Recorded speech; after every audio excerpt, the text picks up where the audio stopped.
लिखने वाले अपनी तकदीर टूटी हुई कलम से भी लिख देते हैं। कभी अपने खराब हालात को अपनी मजबूरी या हद मत समझना। नमस्कार, आप देख रहे हैं सुदर्शन न्यूज। मैं हूं आपके साथ शिवम दत्त मेहता। 9 बजने वाले हैं और समय हो चुका है आपके पसंदीदा शो यानी कि जनमत का, एकमात्र ऐसा शो जहां आप हर खबर पर पोल के माध्यम से भाग लेते हैं। सोशल मीडिया प्लेटफॉर्म एक्स पर जाकर वहां आप वोट करते हैं तो नतीजे हम आपको दिखाते हैं रोजाना सुपर प्राइम टाइम शो जनमत में। और जनमत में आज जो मुद्दे हैं वो बेहद खास हैं। कौन से वो मुद्दे हैं जिनको आपके बारे में जिनको आपके साथ साझा हम जो है करने वाले हैं, वो मुद्दे भी फटाफट आपको एक बार दिखा देते हैं फ्लोर ग्राफिक्स के माध्यम से। आज जिनके बारे में चर्चा है, वोट का परसेंटेज है, सब कुछ है आपके लिए। बांग्लादेश और महाकुंभ। देखिए, महाकुंभ को लेकर एक फेक न्यूज का भी पूरा एक इंडस्ट्री जो चल रही है, जहां पर सोशल मीडिया में फेक खबरें फैलाई जा रही हैं। उन खबरों का खुलासा लगातार सोशल मीडिया प्लेटफॉर्म्स पर जो है हमारी सुरक्षा एजेंसियां करती हैं, पुलिस करती है, और हम तो लगातार करते आ रहे हैं। बांग्लादेश का एक वीडियो है, उसको ट्रेन पे एक व्यक्ति ऊपर चढ़कर इंजन में जा रहा है, उसको शेयर करके उसको प्रयागराज महाकुंभ से जोड़कर दिखाया गया है। ऐसे झूठे भ्रामक वीडियो से आपको बचाना है, इसलिए जनमत में आपको हमने सच दिखाना है। आज एक विशेष सेगमेंट महाकुंभ को लेकर, बांग्लादेश से जुड़ी फेक वीडियोस को लेकर, और कैसे फेक वीडियोस वालों के ऊपर एफआईआर दर्ज हो चुकी है, ये भी आपको बताएंगे। फिर आगे बढ़ते हैं। कितना शुद्ध है संगम? अगर केवल संगम की बात नहीं है, महाकुंभ की बात नहीं है, स्नान की बात नहीं है, पवित्र मां गंगा की बात है। इसमें कुछ ऐसे बैक्टीरियोफेजेस की बात कही जाती है जो कि जल को शुद्ध कर लेते हैं। बहुत पहले समय से लंबी लंबी यात्राओं के दौरान भी अगर कोई जल ऐसा होता था जिसको आप यात्रा में अपने साथ ले जाएं, महीनों महीनों साथ ले जाएं, और वो जल खराब नहीं होगा, सड़ेगा नहीं, तो वो केवल पवित्र गंगा जल होता था। क्या खासियत है, इतने लोग वहां पर स्नान कर रहे हैं, विपक्ष तो तंज कस रहा है कि भाई जल खराब हो रहा है, गंदा हो रहा है, लेकिन सच्चाई क्या है उसका विश्लेषण करके आपको बताएंगे कैसे अपने आप को स्वयं शुद्ध करती हैं मां गंगा। और ये तस्वीर तो उसकी दिखाएंगे, साथ साथ आपको डिटेल में समझाएंगे कि कैसे अपने आप को शुद्ध करती हुई ये जल की निर्मल धारा बहती है वहां पर, ये बताएंगे। फिर आगे बढ़ते हैं। विजेंद्र गुप्ता का कमबैक। दिल्ली की राजनीति अब इतनी दिलचस्प हो चुकी है कि हर कोई जानना चाहता है कि आगे क्या होगा। किसी ने सोचा ना था कि बीजेपी का कमबैक होगा और इतना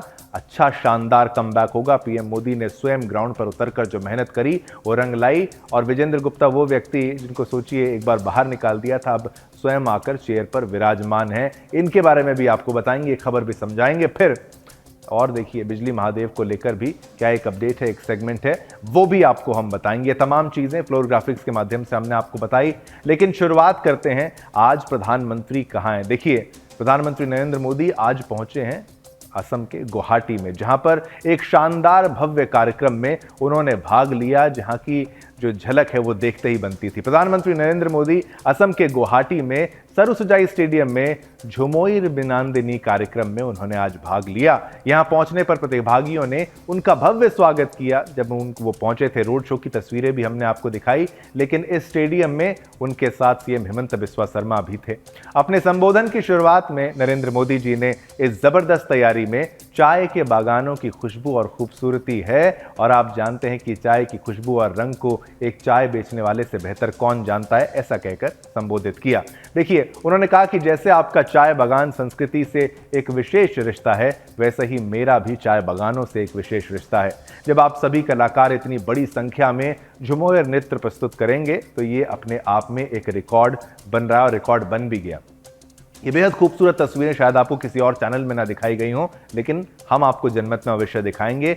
नृत्य करते हुए ये बच्चे हैं वहां जहां पर प्रधानमंत्री नरेंद्र मोदी का स्वागत किया था, और ये केवल एक फंक्शन के रूप में, एक इवेंट के रूप में आप इसको मत समझिए। ये बीजेपी का नॉर्थ ईस्ट के प्रति, पूर्वोत्तर भारत के प्रति, असम के प्रति एक संदेश है कि भाई हम पूर्वोत्तर राज्यों का भी उत्थान करने के लिए दृढ़ संकल्पित हैं। यहाँ पर हम व्यापार भी बढ़ाएंगे, इंडस्ट्रीज भी लगाएंगे, और इन बच्चों की शिक्षा से लेकर, पढ़ाई से लेकर रोजगार तक सब चीज की बीजेपी को अब चिंता है।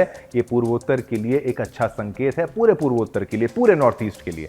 अब इस इवेंट के बारे में बता दूं, आपको बता दें कि राज्य की चाय जनजातियों के पारंपरिक लोक नृत्य झूमुर के इस अभूतपूर्व प्रदर्शन में असम के 27 जिलों के 8,600 से अधिक नर्तक और संगीतकार भाग ले रहे थे। इसमें आपको लाइनअप बता देता हूं। 5,399 महिला नर्तक थीं, 2,175 पुरुष नर्तक थे और 2,074 संगीतकार भी शामिल हुए, जो इसे इतिहास का सबसे बड़ा झूमर प्रदर्शन बनाता है। इस आयोजन से विश्व रिकॉर्ड स्थापित करने और वैश्विक मंच पर असम की समृद्ध सांस्कृतिक विरासत को उजागर करने की उम्मीद है। अब असम के चाय उद्योग की 200वीं वर्षगांठ। आप जो चाय पीते हैं ना, तो धन्यवाद करिए। ये चाय मजदूर जो हैं, उनके बच्चे वहां पर जो नृत्य कर रहे हैं, ये इनके द्वारा चाय पत्ती को तोड़ा जाता है और आपके हाथ में ये चाय की जो प्याली में जो कप में चाय आती है, ये इन्हीं की मेहनत, इन्हीं की परिश्रम है। और आज प्रधानमंत्री नरेंद्र मोदी ने इन्हीं परिवारों का सम्मान किया, इन्हीं बच्चों का सम्मान किया। अब आप देखिए, आपको 200वीं वर्षगांठ के अवसर पर होने वाले इस कार्यक्रम में दुनिया का अब तक का सबसे बड़ा झूमर नृत्य प्रदर्शन हुआ है और इस नृत्य का उद्देश्य असम के चाय बागान समुदायों की समृद्ध विरासत का सम्मान करना, राज्य की पहचान को आकार देने में उनके सांस्कृतिक योगदान और ऐतिहासिक महत्व को उजागर करना है। प्रधानमंत्री जी ने कहा कि असम में आज यहां अद्भुत माहौल है, ऊर्जा से भरा हुआ माहौल है, उत्साह, उल्लास और उमंग से ये पूरा स्टेडियम गूंज रहा है। झूमर नृत्य ने आप सभी कलाकारों की तैयारी हर तरफ से जो है नजर आ रही है। इस जबरदस्त तैयारी में चाय बागानों की सुगंध भी है और उनकी सुंदरता भी है। उन्होंने कहा कि मैं असम के काजीरंगा में रुकने वाला, दुनिया को इसकी जैव विविधता के बारे में बताने वाला पहला प्रधानमंत्री हूं। हमने कुछ ही महीने पहले असमिया को शास्त्रीय भाषा का दर्जा भी दिया है। असम के लोग अपनी भाषा के इस सम्मान का इंतजार दशकों से कर रहे थे। उन्होंने कहा कि यह भव्य आयोजन असम के गौरव से जुड़े है और भारत की समृद्ध विविधता का प्रतिनिधित्व करते हैं। विभिन्न देशों के 60 से अधिक, देखिए महत्वपूर्ण क्यों है इवेंट, विभिन्न देशों के 60 से अधिक राजदूत असम का अनुभव लेने के लिए यहां पर आए। उन्होंने कहा कि कुछ महीने पहले हमने असमिया को शास्त्रीय भाषा का दर्जा दिया था। यह मान्यता असम के लोगों के लिए एक लंबे समय से प्रतीक्षित सम्मान रही है, जो दशकों से इसकी मांग कर रहे थे। इसके अलावा असम के चराइदेव मोइदाम को यूनेस्को की विश्व धरोहर सूची में भी शामिल किया गया है। इस मान्यता को प्राप्त करने में भाजपा सरकार के प्रयासों का महत्वपूर्ण योगदान रहा है। अब प्रधानमंत्री नरेंद्र मोदी ने इस भव्य कार्यक्रम के दौरान इन बच्चों के सामने, इन कलाकारों के सामने क्या कुछ कहा है, जरा आपको वो भी सुनाते हैं। आज असम में यहां एक अद्भुत माहौल है, ऊर्जा से भरा हुआ माहौल है। उत्साह, उल्लास और उमंग से ये पूरा स्टेडियम गूंज रहा है।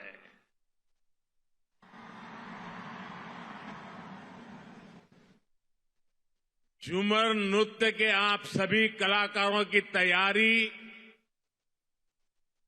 हर तरफ नजर आ रही है। इस जबरदस्त तैयारी में चाय बागानों की सुगंध भी है और उनकी सुंदरता भी है। और आप तो जानते ही हैं, चाय की खुशबू और चाय के रंग को एक चाय वाले से ज्यादा कौन जानेगा।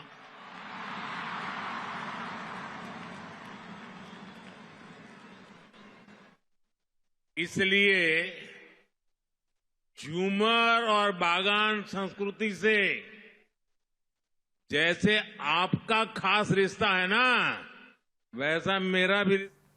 चलिए, आपने प्रधानमंत्री नरेंद्र मोदी जी को सुना और असम का ये महत्वपूर्ण दौरा भी आपने देखा, जहां भव्य स्वागत और मैदान में बच्चों का कार्यक्रम भी आपने देखा। अब चलिए आगे बढ़ते हैं, अगली खबर का रुख करते हैं। महत्वपूर्ण मुद्दा है, बात करेंगे महाकुंभ की। आप में से कई लोग वहां जाने की सोच रहे हैं। खबर आती है ट्रैफिक जाम को लेकर, वहां पर कुछ अफवाहों को लेकर, लेकिन आपको ये मामला भी जानना चाहिए जो बेहद खास है और किस तरीके से भ्रामक वीडियोस को शेयर किया जाता है, एक भ्रम को फैलाया जाता है और फेक न्यूज का बाजार कैसे गर्म है, वो मैं आपको बताऊंगा।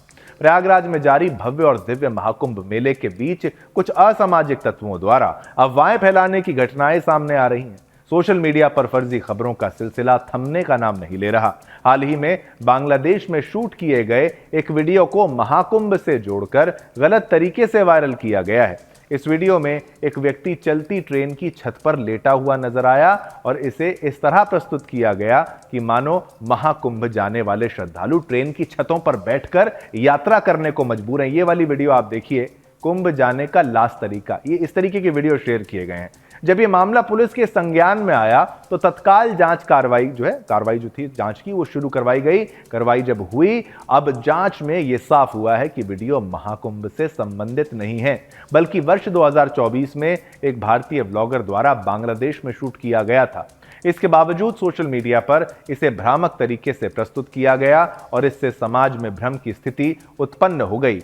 इस तरह की भ्रामक जानकारियों से न केवल आम जनता गुमराह होती है, बल्कि इससे प्रशासन की छवि भी प्रभावित होती है। कुंभ मेला पुलिस ने social media platform x, Twitter जिसको कहते हैं, उस पर पोस्ट करते हुए जानकारी दी कि अब तक 31 सोशल मीडिया अकाउंट्स की पहचान की जा चुकी है जिन्होंने इस भ्रामक वीडियो को महाकुंभ से जोड़कर फैलाने की कोशिश की। इन सभी अकाउंट्स पर एफआईआर दर्ज कर ली गई है। हल्के में अब मत लीजिएगा, कोई भी वीडियो शेयर करते हैं तो बच के रहिएगा। झूठी वीडियो शेयर करेंगे तो पुलिस छोड़ेगी नहीं, एफआईआर दर्ज कर ली जाएगी। अब देखिए, एफआईआर दर्ज कर ली गई है और दोषियों के खिलाफ कानूनी कार्रवाई की जा रही है। पुलिस ने यह भी अपील की है कि कोई भी व्यक्ति बिना सत्यापन के किसी भी वीडियो या खबर को साझा ना करे। यह पहली बार नहीं है जब महाकुंभ को लेकर अफवाहें फैलाई गई हैं। कुछ दिन पहले भी सोशल मीडिया पर एक जलती हुई ट्रेन का वीडियो वायरल हुआ था जिसमें दावा किया गया था कि यह हादसा प्रयागराज में हुआ है और इसमें 300 से अधिक लोग मारे गए हैं। हालांकि जब पुलिस ने इस वीडियो की जांच की तो पाया ये खबर पूरी तरह से झूठी थी और इस घटना का प्रयागराज या महाकुंभ से कोई लेना देना नहीं, कोई संबंध नहीं। इस अफवाह को फैलाने वाले 34 सोशल मीडिया अकाउंट्स के खिलाफ भी एफआईआर दर्ज की गई थी। महाकुंभ अब अपने अंतिम चरण में प्रवेश कर चुका है। देखिए, महाशिवरात्रि 26 फरवरी को होने वाला स्नान सबसे महत्वपूर्ण और भव्य स्नान माना जा रहा है और अब तक 62 करोड़ से अधिक श्रद्धालु संगम में आस्था की डुबकी लगा चुके हैं। अंतिम स्नान के लिए प्रशासन द्वारा व्यापक तैयारियां की जा रही हैं। भीड़ प्रबंधन, सुरक्षा व्यवस्था और यातायात नियंत्रण के लिए विशेष प्रबंध किए गए हैं।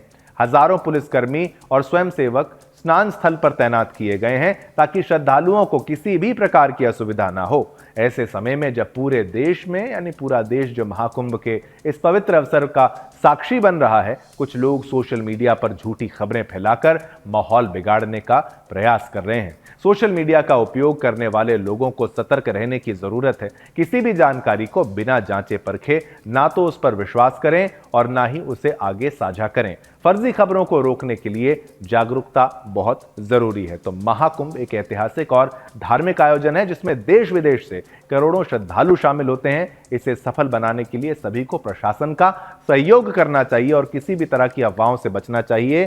समाज के हर व्यक्ति की ये जिम्मेदारी बनती है कि वो गलत सूचनाओं को फैलने से रोके और सटीक जानकारी ही आगे साझा करे। अगर आप ये कार्यक्रम देख रहे हैं तो अपने बड़े बुजुर्गों को भी बताइए, क्योंकि आजकल वो इस तरीके के फ्रॉड्स का शिकार ज़्यादा होते हैं। नए वो सोशल मीडिया प्लेटफॉर्म्स पर आए हैं तो उनके लिए थोड़ा इस्तेमाल करना कठिन हो जाता है और भ्रामक, चाहे साइबर फ्रॉड का शिकार हो या फिर ये भी एक तरीके का फ्रॉड है। इस तरीके की वीडियोस को लोग देखते हैं, उस पर यकीन करने लगते हैं और वो महाकुंभ जाने से परहेज करने लगते हैं। ये एक और साजिश है, ये इन जिहादियों की साजिश है जो नहीं चाहते कि इतना भव्य दिव्य महाकुंभ जो हुआ है वहां पर आप जाएं और आपकी आस्था सनातन में और ज्यादा स्ट्रांग हो और ज्यादा मजबूत हो। चलिए, खबर आपको मैंने बताई, तस्वीर भी दिखाई, जो फेक वीडियोस भी आपको बताई, लेकिन इस खबर पर पोल के माध्यम से जो प्रश्न हमने पूछा वो भी आपको बता दें कि महाकुंभ पर छाया है साजिशों का साया। 98% लोगों ने कहा हां, 2% लोगों ने कहा ना। उत्तर प्रदेश के प्रयागराज महाकुंभ मेला 2025 में अब तक 62 करोड़ से अधिक श्रद्धालु गंगा में आस्था की डुबकी लगा चुके हैं। इसके बावजूद गंगा जल की शुद्धता पर कोई असर नहीं पड़ रहा है।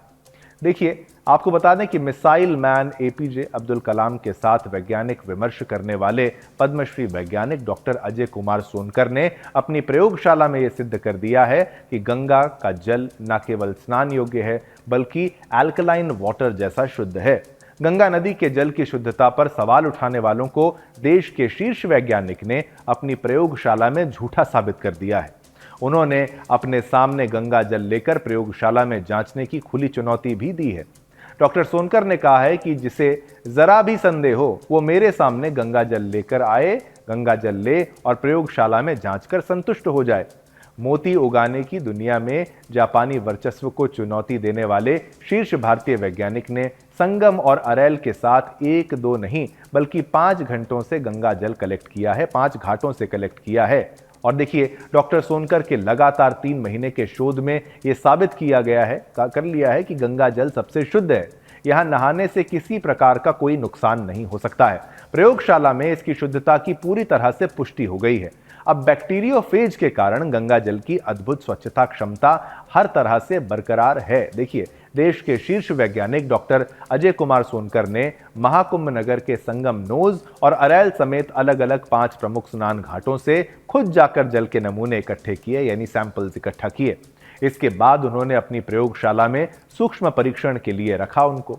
डॉक्टर अजय के अनुसार आश्चर्यजनक रूप से करोड़ों श्रद्धालुओं के स्नान के बावजूद जल में ना तो बैक्टीरियल ग्रोथ देखी गई और ना ही जल के पीएच स्तर में कोई गिरावट आई है। यानी देखिए, पीएच जो है एल्कलाइन है कि नहीं वाटर या पानी, उसके बारे में बताता है पीएच स्केल। अब देश के शीर्ष वैज्ञानिक ने इस शोध में पाया कि गंगा जल में 1100 प्रकार के बैक्टीरियोफेज मौजूद हैं। वे किसी भी हानिकारक बैक्टीरिया को नष्ट कर देते हैं। यही कारण है कि गंगा जल में 57 करोड़ श्रद्धालुओं के स्नान करने के बाद भी उसका पानी दूषित नहीं हुआ। अब तो 60 से पार हो चुका है। अब मीडिया रिपोर्ट्स के अनुसार कुछ संस्थाओं और लोगों ने जनता में एक तरह का भ्रम फैलाया है।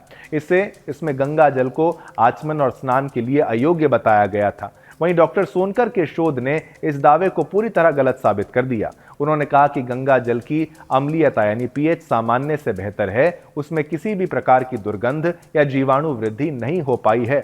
देखिए, विभिन्न घाटों पर लिए गए सैंपल को प्रयोगशाला में 8.4 से लेकर 8.6 तक पीएच स्तर का पाया गया है।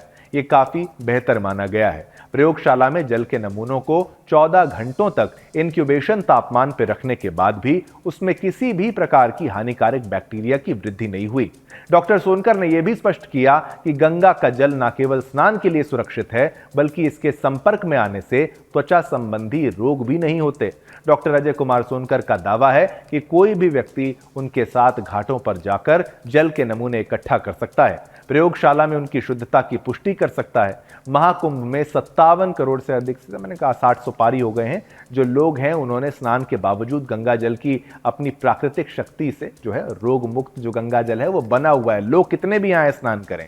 अब डॉक्टर सोनकर ने कहा कि महाकुंभ को लेकर एक बात बहुत ध्यान देने वाली है, और वो ये है कि जिस प्रकार गंगा के जल को महाकुंभ के पहले से ही अति दूषित बताकर दुष्प्रचार किया जा रहा है, अगर ऐसी स्थिति सच में हुई होती तो अब तक दुनिया में हाहाकार मच गया होता। अस्पतालों में कहीं पैर रखने की जगह भी नहीं बची होती। ये मां गंगा की स्वयं को शुद्ध कर लेने की अद्भुत शक्ति है। वैज्ञानिक ने कहा कि देखिए, करोड़ों श्रद्धालुओं के स्नान कर लेने के बाद भी किसी को कोई नुकसान नहीं पहुंचा। भ्रम फैलाने वालों से पूछा जाना चाहिए कि यदि गंगा जल दूषित है तो इतने करोड़ों श्रद्धालुओं में से एक भी श्रद्धालु को किसी भी प्रकार की बीमारी की कोई शिकायत क्यों नहीं हुई है, कोई शिकायत क्यों नहीं पाई गई है। अब डॉक्टर सोनकर के अनुसार पानी में बैक्टीरिया की वृद्धि पानी को अम्लीय बना देती है। कई बैक्टीरिया अपने चयापचय के हिस्से के रूप में अम्लीय जो है उत्पन्न हो जाते हैं, अम्लीय बन जाते हैं। ये पानी के पीएच स्तर को कम करता है। एल्कलाइन नहीं रहता पानी, वाटर एल्कलाइन नहीं रहता। जैसे ही बैक्टीरिया पोषक तत्वों का उपभोग करते हैं, वो लैक्टिक एसिड या कार्बोनिक एसिड जैसे अम्लीय यौगिकों को छोड़ देते हैं, जिसकी वजह से पीएच गिर जाता है। वैज्ञानिकों ने कहा कि जांच में 5 नमूने एल्कलाइन पाए गए, जिसकी पीएच वैल्यू 8.4 से 8.6 रिकॉर्ड हुई है। यह बैक्टीरिया के अप्रभाव को साबित करता है, यानी बैक्टीरिया नहीं है। साथ ही जल के नमूने में जीवित बैक्टीरिया बहुत कम संख्या में थे, जो जैविक रूप से अपनी आबादी बढ़ाने योग्य नहीं पाए गए। 37 डिग्री सेल्सियस पर इंक्यूबेशन कंडीशन में भी बैक्टीरिया की संख्या नहीं बढ़ी। तो इससे यह साबित होता है कि संगम का जल पवित्र और शुद्ध है और रहेगा, और यह हमेशा ऐसा ही रहने वाला है, क्योंकि यही मां गंगा की खासियत है। इसी खबर पर हमने उनकी प्रतिक्रिया यानी अजय कुमार सोनकर की प्रतिक्रिया भी आपके लिए तैयार की है, वो भी आपको सुनाते हैं, फिर पोल भी जो है आपको वो भी दिखाएंगे।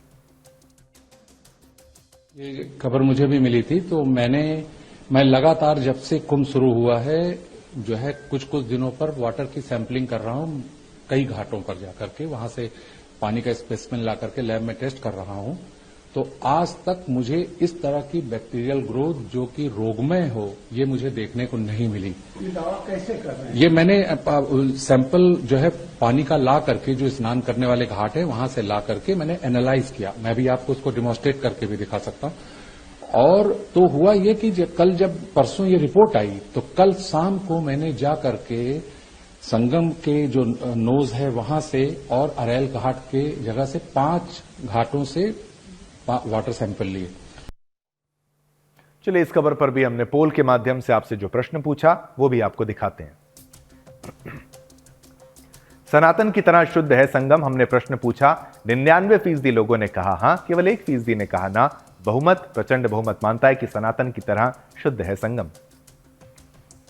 उत्तर प्रदेश के लखीमपुर खीरी जिले में एक फाइनेंसर के एजेंट फहीम खान ने बाइक की आखिरी किश्त ना जमा करने पर अजीब सी डिमांड रख दी है। दरअसल श्रीपाल अपनी बाइक की आखिरी किश्त ना जमा करने पर फाइनेंसर के एजेंट यानी अहीम खान ने जो है पीड़ित युवक से उसकी लड़की की शादी करवाने की डिमांड रख दी। इसके बाद पूरा परिवार सदमे में आ गया। युवक ने थाने में तहरीर देकर फाइनेंसर के एजेंट के खिलाफ कड़ी कार्रवाई करने की मांग की है। मामला लखीमपुर खीरी के भीरा थाना क्षेत्र के सेमरी गांव का है, जहां पर रहने वाले श्रीपाल ने एक कंपनी से एक बाइक को 2022 में एक फाइनेंस लिमिटेड कंपनी जो है उससे फाइनेंस कराया था। युवक ने बाइक की 23 किश्त जमा कर दी थी। बाइक की आखिरी किश्त किसी कारण से जो है वो जमा नहीं कर पाया था। उसके बाद श्रीपाल के पास मोबाइल फाइनेंसर के एजेंट अहीम खान का एक फोन आया। उसने बाइक की किश्त ना जमा करने को लेकर श्रीपाल को काफी भला बुरा कहा। बाद में फोन पर ही फहीम खान नाम के एजेंट ने श्रीपाल से कहा कि वो उसकी लड़की की शादी उससे करवा दे तो वो उसकी किश्त जमा कर देगा। फाइनेंसर की डिमांड सुनकर श्रीपाल और उसका परिवार सदमे में आ गया। देखिए, आएगा ही। इसके बाद श्रीपाल ने वीर थाने पहुंचकर फाइनेंसर के एजेंट अहीम खान के खिलाफ शिकायती पत्र देकर मुकदमा दर्ज कराया है। पुलिस ने मुकदमा दर्ज कर लिया है। पीड़ित युवक श्रीपाल का कहना है कि उसने बाइक की सभी किश्तों को समय पर जमा कर दिया था। आखिरी किश्त में जो रह गई थी किसी कारणवश वो कुछ विलंब हो भी गया था। इसके बाद उसके मोबाइल पर एक फहीम खान के नाम के व्यक्ति का युवक का फोन आया। पहले तो उसने बहुत अभद्र भाषा का प्रयोग किया और धमकी दी। उसके बाद उसने डिमांड रखी कि वो अपनी लड़की की शादी उससे करवा दे तो वो उसकी आखिरी किश्त जमा कर देगा। इसको लेकर थाने में मुकदमा दर्ज कराया गया है। मुकदमा दर्ज हो गया है, लेकिन पुलिस ने अभी तक आरोपियों की गिरफ्तारी नहीं की और हम भी आशा करते हैं कि जल्द एक गिरफ्तारी जो है इस पर होनी चाहिए। और आखिर किस घटिया मानसिकता से ग्रसित ये जिहादी था जिसने पैसे यानी किश्त के बदले कहा कि तुम अपनी लड़की का हाथ मुझे दे दो। इससे घटिया सोच बिल्कुल नहीं हो सकती। चलिए, ये खबर मैंने आपको बताई। पोल के माध्यम से जो प्रश्न हमने आपसे पूछा था वो भी आपको बता देते हैं। नौकरियों से निष्कासित कर देना चाहिए ऐसे जिहादियों को, हां या ना में जवाब देना था। तो 97% लोगों ने कहा हां, 3% ने कहा ना।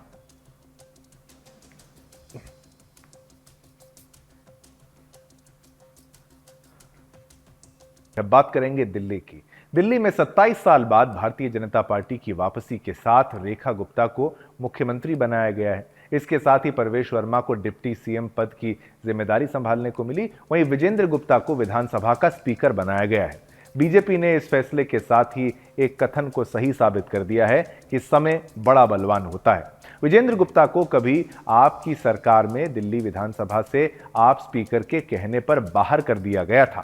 आज जब बीजेपी की सरकार ने सत्ता में वापसी की है तो उसी सदन में उसी कुर्सी पर उन्हें ससम्मान बैठने का अवसर भाजपा के शीर्ष नेतृत्व ने दिया है। कहावत बहुत पुरानी है कि समय से बड़ा बलवान कोई नहीं होता है। समय के पास हर किसी के कर्मों का जवाब है। अक्सर सत्ताधारी भूल जाते हैं कि एक दिन सत्ता से बाहर भी हो सकते हैं और इसलिए वो कुछ ऐसा कर जाते हैं जिसका जवाब सही वक्त आने पर मिलता है। ये तस्वीर 30 नवंबर 2015 की दिल्ली विधानसभा की है। बीजेपी के विजेंद्र गुप्ता को मार्शल उठाकर सदन से बाहर ले जा रहे हैं। इसका आदेश तत्कालीन स्पीकर रामनिवास गोयल ने दिया था। रामनिवास गोयल तब आम आदमी पार्टी के टिकट पर चुनकर यहां आए थे। इस दौरान बीजेपी के ही ओपी शर्मा ने अलका लांबा, जो तब आपकी विधायक थी, पर अभद्र टिप्पणी की थी, आरोप लगता है। उसी पर सदन में गर्मा गर्मी के दौरान विजेंद्र गुप्ता को बाहर निकाला गया था। वक्त कब पलटी मार जाए ये किसी को पता नहीं, खास तौर पर राजनीति में कब क्या हो, किसी की किस्मत कब पलट जाने वाली है, इसका कोई अंदाजा नहीं लगाया जा सकता। तभी तो कहा, तो देखिए, तभी कभी अरविंद केजरीवाल ने कहा था कि इस जन्म में तो दिल्ली में उन्हें कोई हरा नहीं पाएगा, और जनता ने उन्हें बुरी तरह से शिकस्त भी दी है। विधानसभा स्पीकर बनाए जाने पर रोहिणी से विधायक विजेंद्र गुप्ता कहते हैं, मुझे दिल्ली विधानसभा के अध्यक्ष की जिम्मेदारी देने के लिए मैं पार्टी का आभारी हूं। मैं अपनी जिम्मेदारी पूरी तरह निभाऊंगा। मुझे उम्मीद है कि सदन में हम स्वस्थ चर्चा करेंगे। उन्होंने कहा कि हम बहुत खुश हैं क्योंकि दिल्ली में बीजेपी की सरकार बन रही है। मैं सदन की गरिमा बढ़ाने के लिए काम करूंगा। मेरी प्राथमिकता दिल्ली का विकास सुनिश्चित करना है। अब आप देखिए इस वक्त की बाजी की ये जो है क्या कुछ तस्वीरें हैं, वो भी आप जरा देखिए। कुछ तस्वीरें आपको दिखाते हैं, प्रतिक्रिया भी आपको दिखाते हैं।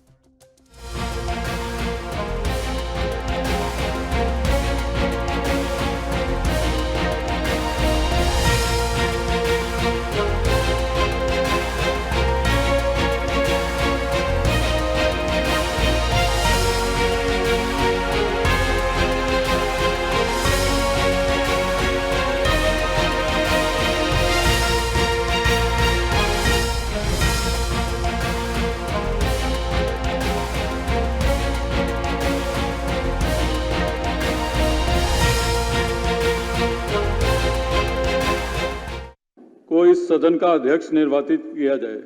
जो इस प्रस्ताव के पक्ष में है वे हाँ कहें, जो इसके विरोध में है वो ना कहें। हाँ पक्ष जीता। प्रस्ताव सर्वसम्मति से पास हुआ।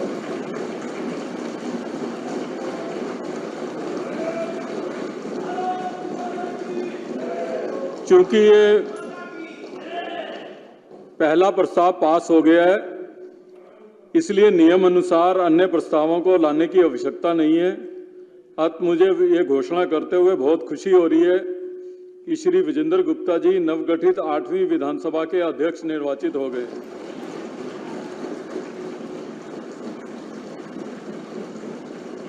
मैं नवनिर्वाचित अध्यक्ष श्री विजेंद्र गुप्ता जी को हार्दिक बधाई देता हूं। मुझे पूरा विश्वास है कि आप इस दायित्व को बखूबी निभाएंगे तथा सदन की कार्रवाई को सुचारू रूप से चलाएंगे। जिस आसन पे आज आप विराजमान होने वाले हैं उस पर श्री विट्ठल भाई पटेल जैसे महान नेता विराजमान हो चुके हैं, जो भारत की संसदीय इतिहास में प्रथम निर्वाचित अध्यक्ष थे।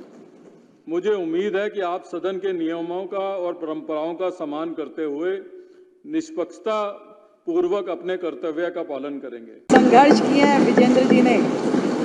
नेता प्रतिपक्ष रहते हुए कई बार बहुत ही बुरे व्यवहार का सामना भी आपको करना पड़ा, जब कई बार आपको यहां से उठा करके बाहर भेज दिया जाता था। परंतु आपकी अध्यक्षता में चल रहे इस सदन में किसी भी माननीय सदस्य के साथ ऐसी स्थिति ना आए। मुझे लगता है कि आप सबको नियमों का पालन करवाते हुए अच्छे माहौल में सदन को चलाएंगे। एक बार फिर से मेरी ओर से बहुत बहुत बधाई। चलिए, इस खबर पर भी पोल के माध्यम से आपसे जो प्रश्न पूछा वो आपको बता दें। समय ने दिया आपको उसके कारनामों का जवाब। 92% लोगों ने कहा हां, 8% लोगों ने कहा ना।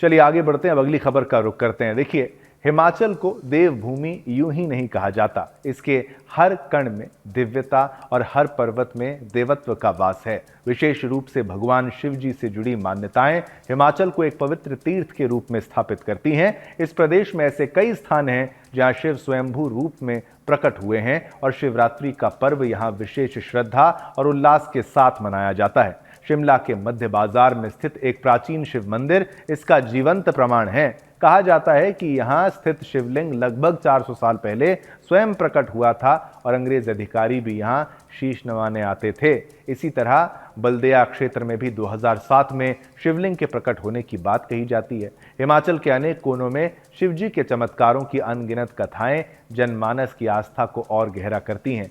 अब बिजली गिरने से चकनाचूर होता है शिवलिंग, फिर हो जाता है पहले जैसा। कुल्लू जिले का बिजली महादेव मंदिर देखिए, इस आस्था का सबसे अद्भुत उदाहरण है। मान्यता है कि यहाँ स्थित शिवलिंग पर समय समय पर बिजली गिरती है जिससे वो खंडित हो जाता है, लेकिन चमत्कार देखिए, मंदिर के पुजारी हर बार इन खंडों को इकट्ठा कर मक्खन, सत्तू और नमक से जोड़ते हैं और कुछ ही दिनों में शिवलिंग अपनी पूर्व अवस्था में लौट आता है। ये घटना न केवल आस्था का प्रतीक है बल्कि सनातन संस्कृति की चिरकालिक शक्ति का भी प्रमाण है। तो ये तस्वीरें आप देखिए और आप देखिए, भगवान शिव को पर्वतीय देवता माना जाता है और हिमालय को उनका घर कहा जाता है। अब शिव पुराण में भी हिमाचल के पर्वतों को शिव जी से जोड़कर उसका वर्णन किया गया है। यही कारण है कि हिमाचल की संस्कृति में शिव आराधना गहराई से समाई हुई है और यहाँ के लोग शिवरात्रि पर उपवास रखते हैं, पारंपरिक व्यंजन बनाते हैं और श्रद्धा से भगवान शिव की पूजा करते हैं। बिजली महादेव की यह अनूठी घटना सिर्फ एक दैवीय चमत्कार नहीं बल्कि सनातन धर्म के अटूट विश्वास और परंपरा की वो लौ है जो हर कठिनाई के बाद भी पुनः जल उठती है। देवभूमि हिमाचल में भगवान शिव का यह अलौकिक प्रभाव ये सिद्ध करता है कि आस्था में वो शक्ति है जो प्रकृति के हर चक्र को अपने अनुरूप कर सकती है। अब इसी के ऊपर क्या प्रतिक्रियाएं हैं, एक रिपोर्ट है, वो आपको हम दिखाते हैं। प्रतिक्रियाएं सुनिए। शिवरात्रि की बात है। हिमाचल में वैसे तो बहुत सारे पर्व मनाए जाते हैं, लेकिन शिवरात्रि एक विशेष रूप से मनाया जाने वाला पर्व है। और हम देखते हैं कि शिव पूजन की परंपरा हिमाचल के जन सामान्य में बहुत प्राचीन काल से है। अगर हम ऐतिहासिक साक्ष्यों को भी देखते हैं तो हम ये पाते हैं कि हिमाचल का जो जनजीवन है वो कहीं ना कहीं शिव पूजा जो है उसमें विशेष रूप से विशेष महत्व रखती है। और हम देखते हैं कि यहाँ पे बहुत सारे ऐसे शिवलिंग भी हैं जो प्रकट हुए हैं, स्वयंभू शिवलिंग हैं। यहाँ स्थानीय क्षेत्रों में भी हम देखते हैं, जैसे शिमला में ये मिडल बाज़ार का एक मंदिर है, 400 साल पुराना है, वहाँ भी मान्यता है कि वो स्वयंभू प्रकट हुआ है। ऐसे यहाँ शिमला के साथ बल्दिया है और भी बहुत सारे शिवलिंग जो है समय समय पर यहाँ पे ऐसे हैं जो स्वयंभू रूप से प्रकट हुए हैं, जिनकी पूजा मान्यता काफ़ी सालों से और शताब्दियों से जो उनकी पूजा यहाँ पे हो रही है। और साथ ही अगर हम परंपरा की बात करें, आज के समाज की बात करें, तो आज के समाज में भी बहुत सारी ऐसी जो हमारी परंपरा है उसमें ये आता है कि शिव पूजन जो है विशेष रूप से मनाया जाता है। शिवरात्रि के दिन जो है सभी लोग पूरे हिमाचल में व्रत रखते हैं, कई तरह के पकवानों को बनाते हैं, पूरा दिन व्रत रह कर यहाँ पे कचौरू बनाए जाते हैं, संसे बनाए जाते हैं, उनको बबरू भी बोला जाता है। बहुत सारे पकवान बनते हैं। फिर अगले दिन वो शिव भगवान की पूजा करके वो प्रसाद वितरित भी किया जाता था। तो परंपरा के अनुसार पहले वो प्रसाद जो है वो किल्टे में और ऐसे जो यहाँ स्थानीय जो उस समय होते थे बर्तन होते थे बांस के जो एक वो होते थे उसमें बांटा जाता था। सभी लोग आपस में मिलते थे, मिलने का भी एक बहाना होता था, तो एक सोशल हार्मनी का भी ये संदेश देता था। और जहाँ तक इसकी मान्यता का प्रश्न है कि ये शिव पूजन की यहाँ पे मान्यता बहुत प्राचीन रही है। यहाँ पे अगर हम शिव पुराण का भी हम जिक्र करें तो शिव पुराण में जो पार्वती है वो हिमालय की पुत्री है, तो शिव पुराण में हिमाचल शब्द कहा गया है, हिमालय के लिए हिमाचल शब्द कहा गया है। तो हिमाचल में जो शिव परंपरा है शिव पूजन परंपरा बहुत प्राचीन समय से प्रचलित है। शिवरात्रि पे किस तरह से पूजन किया जाना चाहिए और किस तरह से यहाँ पहाड़ों में पूजा की जाती है? देखिए यहाँ पे क्योंकि प्राकृतिक क्षेत्र है, ये प्राकृतिक यहाँ पे सुषमा प्राकृतिक जो सुंदरता है उससे भरपूर ये क्षेत्र है हिमाचल का। तो इसमें क्या है कि जो शिव पूजन में अनिवार्य चीज़ें हैं वो यहाँ मिलती है, क्योंकि शिव को कहीं ना कहीं ये माना जाता है कि वो कैलाश में रहने वाले हैं, तो एक पर्वतीय क्षेत्र से उनका संबंध है। तो यहाँ पे जो भी चीज़ें इनके पूजा में प्रयोग की जाती हैं वो यहाँ स्वाभाविक रूप से उगती हैं, जैसे दूर्वा है, बिल्व पत्र है। बिल्व पत्र के साथ साथ धतूरा है, भांग है, ये सारी चीज़ें यहाँ पे सामान्य रूप से पैदा होती हैं। तो और ऐसे भी है कि रोग शामक भी है, क्योंकि भगवान शिव को कहीं ना कहीं ऐसा भी माना जाता है कि वो भेषज के देवता हैं, स्वास्थ्य आयुष्कर के देवता हैं। और मृत्युंजय को भी ऐसा माना जाता है कि एक ऐसा मंत्र है जो शिव जी का मंत्र है और स्वास्थ्य के लिए जो है उसका लोग प्रयोग करते हैं, उसका जाप करते हैं। तो इस प्रकार से यहाँ पे जहाँ तक मनाने की परंपरा है, तो ये सारी चीज़ें भगवान शिव को अर्पित की जाती हैं। चलिए, इस खबर पर भी पोल के माध्यम से आपसे हमने जो प्रश्न पूछा वो आपको बता दें कि सनातन की महिमा का कोई मोल नहीं है, अमूल्य। देखिए, सनातन का क्या मोल लगाया जाए। और ये प्रश्न हमने आपसे पूछा, ये 98% लोगों ने कहा हाँ, यानी बहुमत, प्रचंड बहुमत ये मानता है कि सनातन की महिमा का क्या मोल लगाया जा सकता है। अब आगे बढ़ते हैं, अगली खबर का रुख करते हैं। अंतर्राष्ट्रीय जगत की ये खबर है, लेकिन बहुत महत्वपूर्ण है। युद्ध को आप बहुत समय से सुदर्शन न्यूज पर देखते आ रहे हैं, लगातार हम कवरेज कर रहे हैं। रूस और यूक्रेन के बीच जारी युद्ध को 3 साल पूरे हो चुके हैं। सोचिए, कहते थे 2 दिन में खत्म होगा, 1 हफ्ते में खत्म होगा, महीने से ज्यादा नहीं चलेगा। 3 साल पूरे हो चुके हैं युद्ध को। इस मौके पर यूक्रेनी राष्ट्रपति वोलोदिमीर ज़ेलेंस्की ने बड़ा बयान देते हुए कहा कि वो शांति बहाल करने के लिए किसी भी हद तक जाने को तैयार हैं। ये आज ऐसी भाषा बोल रहे हैं, ये डोनाल्ड ट्रंप के आने के बाद बदलाव आया है। उन्होंने यहां तक कहा कि यदि उनके इस्तीफे देने से यूक्रेन को नेटो की सदस्य यानी नाटो की सदस्यता मिलती है या युद्ध समाप्त होता है तो वो पद छोड़ने को तैयार हैं। कीव में एक प्रेस कॉन्फ्रेंस के दौरान ज़ेलेंस्की ने अमेरिकी राष्ट्रपति डोनाल्ड ट्रंप पर भी निशाना साधा। उन्होंने क्या कहा वो मैं आपको बताता हूं। देखिए, स्क्रोल के माध्यम से आपको समझाने का प्रयास करेंगे। उन्होंने कहा कि ट्रंप हमेशा के लिए नहीं है, लेकिन रूस का खतरा हमेशा रहेगा। हमें ऐसी गारंटी चाहिए जो ट्रंप और पुतिन के जाने के बाद भी बनी रहे। हम अमेरिका की ओर से मिले $500 बिलियन को कर्ज नहीं मानते। मैं तो $100 अरब को भी कर्ज नहीं मानता। देखिए, बाइडेन और मैं इस बात पर सहमत थे कि ये मदद थी, ना कि ऋण। तो जो पैसा दिया गया था यूक्रेन को, और ज़ेलेंस्की से जब डोनाल्ड ट्रंप ने कहा कि ये पैसा सारा वापस करो, अपने जो नेचुरल रिसोर्सेज हैं, खनिज हैं, तेल गैस का भंडार है, वो आपको दो, तो उसका ये रिस्पॉन्स दे रहे हैं ज़ेलेंस्की। उन्होंने आगे कहा, मैं आज और इस समय यूक्रेन की सुरक्षा चाहता हूं। मेरा मकसद दशकों तक सत्ता में बना रहना नहीं, शांति के लिए इस्तीफा देने के लिए तैयार हूं। तो ये किस लिए तैयार हुए, ये आपको हम बताते हैं। बता दें कि यूक्रेन युद्ध के तीसरे साल पूरे होने से ठीक 1 दिन पहले रूस ने यूक्रेन पे 267 ड्रोनों से जबरदस्त हमला किया और 3 बैलिस्टिक मिसाइलें भी दागी। खार्किव, पोल्तावा, सूमी कीव समेत कम से कम 13 शहरों को निशाना बनाया गया। इसके जवाब में यूक्रेन ने भी रूस पर हमला किया। रूस की डिफेंस मिनिस्ट्री ने बीते रविवार को कहा कि यूक्रेन ने 20 ड्रोनों से हमला किया, लेकिन उन्होंने सभी ड्रोनों को मार गिराया है। रूस के इस हमले के बाद ज़ेलेंस्की ने कहा कि युद्ध जारी है और उन्होंने क्षेत्र में शांति स्थापित करने के लिए अंतर्राष्ट्रीय मदद की अपील की है। युद्ध के 3 साल पूरे होने के बावजूद दोनों देशों के बीच शांति के कोई आसार नजर नहीं आ रहे हैं। ज़ेलेंस्की ने स्पष्ट कर दिया कि वो शांति के लिए हर संभव प्रयास करने को तैयार हैं, लेकिन रूस के बढ़ते हमलों ने यूक्रेन की स्थिति को और मुश्किल बना दिया है। तो यह हालत है। आप सोचते थे कि युद्ध जल्द खत्म हो जाएगा, लेकिन खत्म होने के आसार नजर नहीं आते।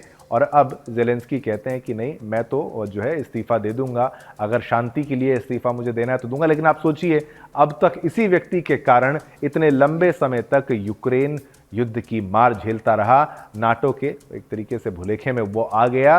उससे पहले अमेरिका के पूर्व राष्ट्रपति के भुलेखे में वो आ गया, उनके षड्यंत्र में फंस गया और अपने देश को बर्बाद करने के लिए बहुत बड़ी जिम्मेदारी ज़ेलेंस्की को लेनी चाहिए। अब इस्तीफा क्या ही देंगे, अब तो देश बर्बाद कर ही दिया है इन्होंने। चलिए, ये खबर भी आपको हमने बताई, विस्तार से समझाई। अब आगे बढ़ेंगे, अगली खबर का भी रुख करेंगे। देखिए, जर्मनी में आम चुनाव के नतीजे सामने आ गए हैं, जिसमें मशहूर चांसलर ओलाफ शोल्ज की सोशल डेमोक्रेटिक पार्टी यानी एसडीपी को करारी हार का सामना करना पड़ा है। 630 सीटों वाली संसद में एसडीपी को सिर्फ 121 वोटें मिली हैं और 16.5% वोट हासिल हुए हैं। चुनाव में खराब प्रदर्शन के बाद ओलाफ शोल्ज ने अपनी हार स्वीकार कर ली। इस चुनावी हार के साथ उनकी पार्टी तीसरे स्थान पर पहुंच गई है। कंजर्वेटिव क्रिश्चियन डेमोक्रेटिक यूनियन यानी सीडीयू पार्टी ने अपने गठबंधन के साथ 208 सीटें जीती और 28.5% वोट प्राप्त किए। इस जीत के बाद सीडीयू नेता फ्रेडरिक मर्ज जर्मनी के अगले चांसलर बनने की दौड़ में सबसे आगे हैं, यानी फ्रेडरिक मर्ज जर्मनी के अगले चांसलर हो सकते हैं। दूसरी सबसे बड़ी जीत कट्टर दक्षिणपंथी पार्टी एएफडी को मिली है, जिसने 151 सीटें हासिल की और उसे 20.2% वोट मिले हैं। ये द्वितीय विश्व युद्ध के बाद पहली बार है जब किसी दक्षिणपंथी कट्टरपंथी पार्टी ने इतनी बड़ी संख्या में सीटें जीती हैं। अब जर्मनी के चुनाव के नतीजे उसको ग्राफिक्स के माध्यम से हम आपको एक बार फिर से दिखाने का प्रयास करते हैं। क्या कुछ इसमें खास रहा? यहां पर सीडीयू पार्टी को 28.5% वोट मिले। अभी देखिए कौन है फ्रेडरिक मर्ज, ये भी आपको दिखा दें। इनका जन्म हुआ था, कब हुआ था वो बताया, पश्चिमी जर्मनी के ये सॉरलैंड में हुआ था इनका जन्म। और क्या है फटाफट आपको दिखाते चलते हैं। रोमन कैथोलिक परिवार से ये आते हैं, ये फ्रेडरिक मर्ज है, अगले चांसलर ये हो सकते हैं जर्मनी के। फ्रेडरिक ने कानून की पढ़ाई की है, और डिटेलिंग आपको इसकी समझाते हैं। राजनीति में आने से पहले ये कॉर्पोरेट वकील भी थे, तो कॉर्पोरेट वकील के साथ 1994 में 94 में पहली बार जर्मन संसद का इन्होंने चुनाव जीता और 2000 दशक की शुरुआत में सीडीयू के संसदीय नेता के तौर पर ये आए और जन्म की बात भी आपको हमने बताई। तो देखिए अब पार्टी को किसको क्या प्रतिक्रिया मिली थी वो भी मैंने आपको बताया, तमाम पार्टी के परसेंटेजेस भी आपको बताए। अब एएफडी की चांसलर उम्मीदवार एलिस विडेल ने समर्थकों के साथ जीत का उत्सव मनाया, लेकिन उन्होंने ये भी स्वीकार किया कि और भी बेहतर नतीजों की उम्मीद कर रही थी। वहीं एएफडी के नेता टीनो कृपाला ने कहा कि उनकी पार्टी सीडीयू के साथ गठबंधन करने के लिए तैयार है। हालांकि सीडीयू नेता फ्रेडरिक मर्ज ने एएफडी के साथ किसी भी तरह के गठबंधन से साफ इनकार कर दिया। लेकिन जर्मनी के लिए आज बहुत बड़ा दिन है कि भाई उनको एक नए चांसलर के रूप में, उनके ओलाफ शोल्ज की तो पार्टी हार ही गई, वो तो हार गए, अब नए चांसलर के आने की उम्मीद है। चलिए आज समय इतनी ही अनुमति देता है आपके साथ संवाद करने की। मन तो और था, और भी मुद्दे आपके लिए थे, लेकिन कल फिर आएंगे, नए मुद्दे आपके लिए लेकर आएंगे। तब तक के लिए मेरी तरफ से, मेरी पूरी टीम की तरफ से आप सभी को जय हिंद, जय भारत, जय हिंदुस्तान।